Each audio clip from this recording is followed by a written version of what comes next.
Little Nancy was in the garden, filling in a hole, when her neighbor peered over the fence.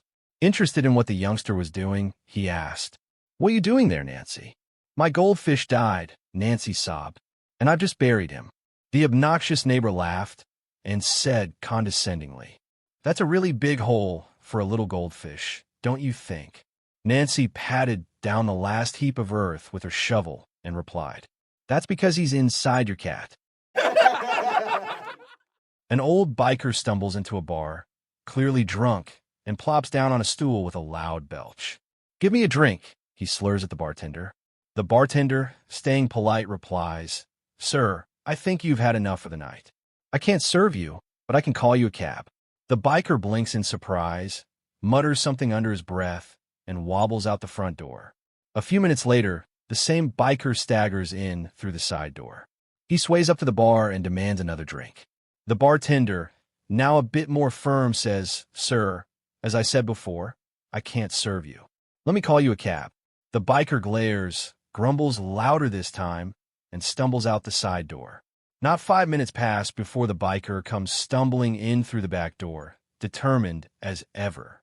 "All right, bartender," he says, slamming a hand on the counter. "Just pour me a drink already." The bartender sighs and says, "Sir, this is the third time. You're drunk, and I've told you I can't serve you. Either let me call you a cab, or I'll have to involve the police." The biker stares at him, slack-jawed, then throws his hands in the air and cries, "How many bars do you work at, man?" A man and his wife were at a family wedding. The man came back from the bar with 2 glasses of whiskey and set one down in front of her. "What's this?" she asked, surprised. "I asked you for a sweet sherry." "Never mind that," said the man. "Drink it." She picked up the glass and sniffed it warily. Then she took a tiny sip and instantly screwed up her face. "That's disgusting," she exclaimed. "Exactly," said the man. "And you think that when I'm out with my mates every night, drinking that, I'm enjoying myself." At a nursing home, a group of seniors were sitting around talking about all their ailments. "My arms have gotten so weak I can hardly lift this cup of coffee," said one. "Yes, I know," said another. "My cataracts are so bad, I can't even see my coffee. I couldn't even mark an X at election time. My hands are so crippled," volunteered a third. "What? Speak up." "What?" "I can't hear you," said a fourth. "I can't turn my head because of the arthritis in my neck," said a fifth, to which several nodded weakly in agreement. "My blood pressure pills make me so dizzy I can hardly walk," exclaimed another. "I forget where I am and where I'm going," said an elderly gent. "I guess that's the price we pay for getting old," winced an old man as he slowly shook his head. The others nodded in agreement. "Well, count your blessings," said one woman cheerfully. "Thankfully, we can all still drive." A flight is on its way to Paris when a blonde in economy class gets up and moves to the first class section and sits down. The flight attendant watches her do this and asks to see her ticket. She then tells the blonde that she paid for economy class and that she will have to sit in the back. The blonde replies, "I'm blonde, I'm beautiful, I'm going to Paris, and I'm staying right here." The flight attendant goes into the cockpit and tells the pilot and the co-pilot that there is a blonde bimbo sitting in first class that belongs in economy and won't move back to her seat. The co-pilot goes back to the blonde and tries to explain that because she only paid for economy, she will have to leave and return to her seat. The blonde replies, "I'm blonde, I'm beautiful, I'm going to Paris, and I'm staying right here." The co-pilot tells the pilot that he probably should have the police waiting when they land to arrest this blonde woman who won't listen to reason. The pilot says, "You say she is a blonde? I'll handle this. I'm married to a blonde. I speak blonde." He goes back to the blonde and whispers in her ear, and she says, "Oh, I'm sorry," and gets up and goes back to her seat in economy. The flight attendant and co-pilot are amazed and ask him what he said to make her move without any fuss. "I told her, first class isn't going to Paris." It was pouring rain, and a large puddle had gathered outside an Irish pub. An old man stood by the puddle, holding a stick with a string dangling into the water, gently jiggling it up and down. A passing gentleman, curious and slightly amused, stopped to ask, "What are you doing?" "Fishing," the old man replied with a straight face.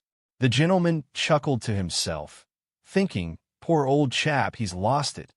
Feeling a pang of pity, he invited the old man inside for a drink. As they sat in the warm pub, sipping their whiskey, the gentleman decided to humor him. "So," he asked with a smirk, "how many have you caught today?" The old man took a sip of his drink, smiled slyly, and said, "You're the eighth." A guy joins a monastery and takes a vow of silence. He's allowed to say 2 words every 7 years. After the first 7 years, the elders bring him in and ask him for his 2 words. "Cold floors," he says. They nod and send him away. 7 more years pass, and they bring him in for his 2 words. He clears his throat and says, "Bad food." They nod and send him away. 7 more years pass, and they bring him in for his 2 words. "I quit," he says. "That's not surprising," the elders say. "You've done nothing but complain since you got here." There was once a man from the city who was visiting a small farm, and during this visit he saw a farmer feeding pigs in a most extraordinary manner. The farmer would lift a pig up to a nearby apple tree, and the pig would eat the apples off the tree directly. The farmer would move the pig from one apple to another until the pig was satisfied. Then he would start again with another pig. The city man watched this activity for some time with great astonishment.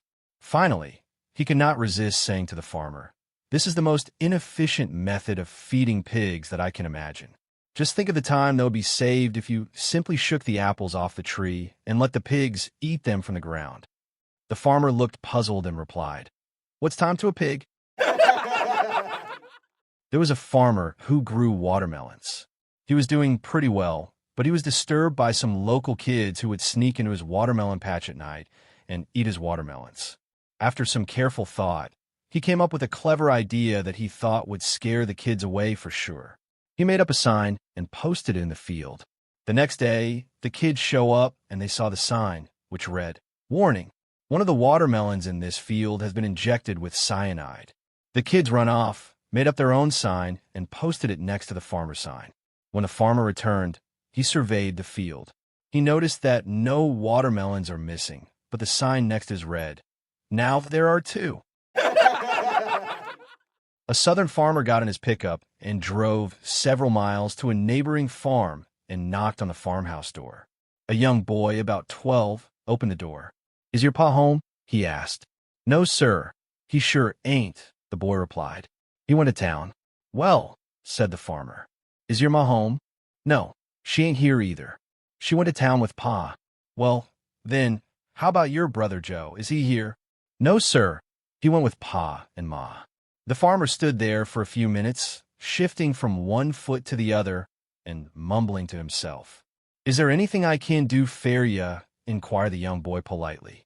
"I know where all the tools are, if you want to borrow one. Or maybe I could take a message for pa." "Well," said the farmer uncomfortably, "I really wanted to talk to your pa.